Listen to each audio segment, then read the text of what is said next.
அரசு துறைகளில் எப்போதுமே பொதுவாக ஊழல், லஞ்சம் இது போன்ற பேச்சுக்களுக்கு பஞ்சம் இல்லை. இது எப்போதுமே இருந்துட்டு தான் இருக்குது. காலம் தொட்டு இருந்துட்டு தான் இருக்குது. தற்போதும் அது நடைபெற்று தான் இருக்குது. எவ்வளவோ அதை பற்றி பேசினாலும், எவ்வளவோ அதை பற்றி அம்பலப்படுத்தினாலும், எவ்வளவோ வெளிச்சமிட்டு காட்டினாலும், ஆனால் அது நிறுத்திய பாடில்லை. அது தொடர்ந்து கொண்டே தான் இருக்கிறது. இதை பற்றி தான் சமீபத்தில் பத்திரப்பதிவுத் துறையில் நடக்கிற ஊழல் குறித்து ஒரு அதிகாரியை வச்சு நம்ம பேசியிருந்தோம். அதன் தொடர்ச்சியாக தான் இப்போதும் அதே பத்திரப்பதிவுத் துறையில் இருக்கும் ஒரு அதிகாரி குறித்து என்னென்ன முறைகேடுகளில் ஈடுபட்டிருந்தார், எப்படியெல்லாம் தன் அதிகாரத்தை பயன்படுத்தி இன்று ஒரு வளமான வாழ்வு வாழ்ந்து கொண்டிருக்கிறார் என்பது குறித்து தான் இப்போது பார்க்க போகிறோம். குமார் அப்படிங்கிற ஒரு அதிகாரியை பற்றி தான் பார்க்க போகிறோம். இந்த குமார் அப்படிங்கிற ஒரு அதிகாரி தற்போது கரூர் மாவட்டத்தில் பதிவாளராக இருக்கிறார். இதற்கு முன் பெரம்பலூர் மாவட்டம் செட்டிகுளம் பகுதியில் 2013, 14, 15 ஆகிய காலகட்டங்களில் சார் பதிவாளராக பணியாற்றி வந்திருக்கிறார். இவர் அங்கு பணியாற்றிய சமயங்களில் பல ஊழல்கள் செய்திருக்கிறார். குறிப்பாக பார்க்க போனால் கலைமகள் சபா அப்படிங்கிற ஒரு நிலம். இந்த கலைமகள் சபா என்பது 1991 காலகட்டங்களில் இயங்கி வந்த ஒரு நிதி நிறுவனம். இந்த நிதி நிறுவனம் பல மோசடி புகார்களுக்கு உட்பட்டு பொருளாதார குற்றப்பிரிவால் முடக்கப்பட்ட ஒரு நிதி நிறுவனம் தான் இந்த கலைமகள் சபா. அந்த காலகட்டத்தில் தாங்கள் மோசடி செய்து சம்பாதித்து வச்ச பணத்தை முழுக்க இந்த நிலங்களில் முதலீடு செய்திருக்கிறது இந்த கலைமகள் சபா. பொருளாதார குற்றப்பிரிவு முடக்கிய பிறகு இந்த நிலம் அப்படியே இருந்திருக்குது. அந்த நிலத்தை தான் தற்போது குமார் என்கிற அதிகாரி விற்றிருக்கிறார். இந்த குமார் எப்படி இந்த பதிவுத்துறையில் இவ்வாறு ஒரு சர்வாதிகாரியாக அல்லது சர்வ வல்லமை மிக்க நபராக இருக்கிறார் என்று பார்த்தால், இவர் குடும்பத்தை சார்ந்த 6 உறுப்பினர்களும் பதிவுத்துறையில் முக்கியமான பொறுப்புகளில் இருக்கிறார்கள். இவரது மனைவி உட்பட பலர் சற்பதிவாளர்களாக பணியில் இருக்கிறார்கள். திருச்சி மண்டலத்தில் இவர்கள் அதிகாரிகளாக பணிபுரிந்து வருகிறார்கள். திருச்சி மண்டலத்தை எடுத்துக்கொண்டால் கரூர், திருச்சி, அரியலூர், பெரம்பலூர், புதுக்கோட்டை ஆகிய மாவட்டங்களை உள்ளடக்கியதுதான் திருச்சி மண்டலமாக இருக்கிறது. அந்த திருச்சி மண்டலத்தில் பல நிலங்களை மோசடியாக பதிவு செய்து அல்லது லஞ்ச பணமாக பெற்று தவறான முறையில் போலியான முறையில் பல நிலங்களை இவர்கள் ஆவணப்படுத்தி விற்றுள்ளனர்.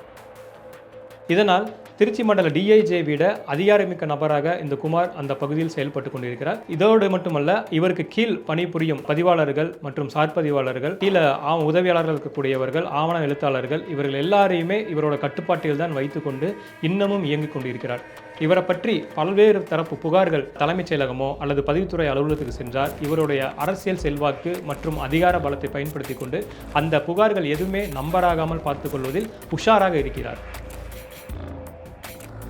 கலைமகள் சபா சொத்துக்கள் மட்டுமல்ல, பிரேமானந்தா சொத்துக்கள், அதோடு அந்த பகுதியில் எடுத்துக்கிட்டோம்னா பெரும்பாலான பேர் வெளிநாடுகளில் தான் போய் இருந்திருக்காங்க. அந்த வெளிநாடுகளுக்கு போகிற சமயத்தில் இங்கே அந்த நிலங்கள் இருக்கும்போது இவர்களுடைய ஏஜென்சி மூலிமா வைத்து எந்தெந்த நிலங்களாம் இப்போது வாய்ப்புள்ளதாக இருக்கிறது என்பதை பார்த்து அந்த நிலங்கள் எல்லாத்தையுமே போலியான ஆவணங்கள் தயார் செய்து விற்று இப்போது ஒரு பெரும் கோடீஸ்வரராக அவர் வலம் வந்து கொண்டிருக்கிறார். கோடீஸ்வரராக மட்டுமல்ல, அந்த பதிவுத்துறையை திருச்சி மண்டலத்தில் இருக்கக்கூடிய பதிவுத்துறையையே தனது கட்டுப்பாட்டில் வைத்திருக்கும் ஒரு டான் மாதிரி செயல்பட்டு கொண்டிருக்கும் நபர் தான் இந்த குமார். பத்திரப்பதிவுத்துறையில் கோலோச்சி கொண்டிருக்கும் குமார் ஒவ்வொரு பதிவுக்கும் ஒவ்வொரு விதமான விலை நிர்ணயத்தை வைத்திருக்கிறார். இதுதான் பெரிய ஆச்சரியமாக இருக்குது. இந்த கலைமகள் சபா நிலமாக இருந்தாலும் சரி, இல்லை ஆள் இல்லாத இடமா இருந்தாலும் சரி, அந்த இடத்த ஒரு ஏக்கருக்கு பதிவு பண்ணுறதுக்கு 10 லட்சம் ரூபாய் வாங்குறாரு. அங்கீகாரம் இல்லாத மனை ஒன்றுக்கு 15,000 வாங்குறாரு. திருச்சி மாநகரத்தில் ஆள் இல்லாத இடங்களை பதிவு செய்கிறதுக்கு கிட்டத்தட்ட 40 லட்சம் ரூபாய் வாங்குறாரு. அப்படிங்கிற புகார் இவர் மேலே தொடர்ந்து சொல்லப்பட்டு கொண்டு தான் இருக்குது. ஆனால் இதுவரைக்கும் எவ்வளவு புகார் அனுப்பிச்சும் ஒரு நடவடிக்கை கூட இந்த அரசு அவர் மீது எடுக்கவில்லை. காரணம் இவரது செல்வாக்கு மற்றும் இவரது சமூக பின்னணி.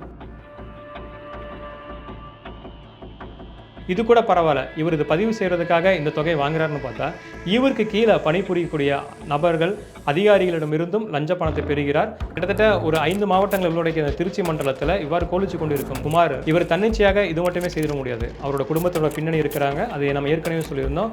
கிட்டத்தட்ட 6 குடும்ப உறுப்பினர்கள் பத்திரப்பதிவுத்துறையில் அலுவலராக பணிபுரிந்து கொண்டிருக்கிறார்கள். அதோட ஒரு அசிஸ்டண்ட்டையும் தனியாக வச்சிருக்காரு. அவர் பேர் அன்பு. இவரை வைத்து தான் எந்தெந்த இடத்துலலாம் நிலம் காலியாக இருக்கிறது, எங்கெல்லாம் கேட்பாரற்று கிடைக்கிறது, இங்கெல்லாம் சென்றால் எந்த ஒரு பிரச்சனையும் வராது என்கிறதை தீர ஆராய்ந்து ஒவ்வொரு நிலமாக ஆட்டைய போடும் வேலையை தொடர்ந்து செய்து கொண்டிருக்கிறார் இந்த குமார். அது மட்டுமல்ல, இவர் இவ்வாறு சம்பாதித்த பணத்தை பல கோடி ரூபாய் வெளிநாடுகளில் முதலீடு செய்திருப்பதாகவும் தகவல்கள் கிடைக்கின்றன. தற்போது திருச்சி மாநகர் வளர்ச்சியடைந்த ஒரு மாநகரமாக வந்திருக்கக்கூடிய சூழலில் இவர் கிட்டத்தட்ட ஒரு 10 ஆண்டு காலமாக இதே மண்டலத்தில் பணிபுரிந்து கொண்டிருப்பதால் பல இடங்களில் நிலங்களை வாங்கி பிளாட்டுகளாகவும் கட்டியும் அதை தற்போது ஒரு ரியல் எஸ்டேட் பிஸ்னஸ் போலவும் செய்து கொண்டிருக்கிறார். இந்த திருச்சி மாநகரத்தை பொறுத்தவரை அதிகாரிகளும் சரி, அமைச்சர்களும் சரி, காவல்துறை அதிகாரிகளும் சரி உடந்தையாக இருப்பதுதான் வெட்கக்கேடான ஒரு செயலாக இருக்கிறது. தொடர்ந்து இவர் மீது புகார் கொடுக்கப்பட்டு வந்திருந்தாலும் எந்த ஒரு நடவடிக்கையும் இதுவரை அரசு எடுத்த பாடில்லை. தற்போது நாம் இவரை பற்றி தோலுரித்து அம்பலப்படுத்தி காட்டியிருக்கிறோம். இனிமேலாவது அரசு விழித்து கொண்டு இவர் மீது நடவடிக்கை எடுப்பான் என்பதை பொறுத்திருந்து பார்ப்போம். அடுத்து இதே மாதிரி பல ஆவணங்களோடு தொடர்ந்து பத்திரப்பதிவுத்துறை மட்டுமல்ல மற்ற துறைகளில் இருக்கும் ஊழல் பெருச்சாளிகளை அரசுக்கு எதிராகவும் மற்றும் மக்களுக்கு எதிராகவும் செயல்பட்டு கொண்டிருக்கும் அதிகாரிகளை தோலுரித்து காட்டுவதே நியூஸ் டைமின் நோக்கம்.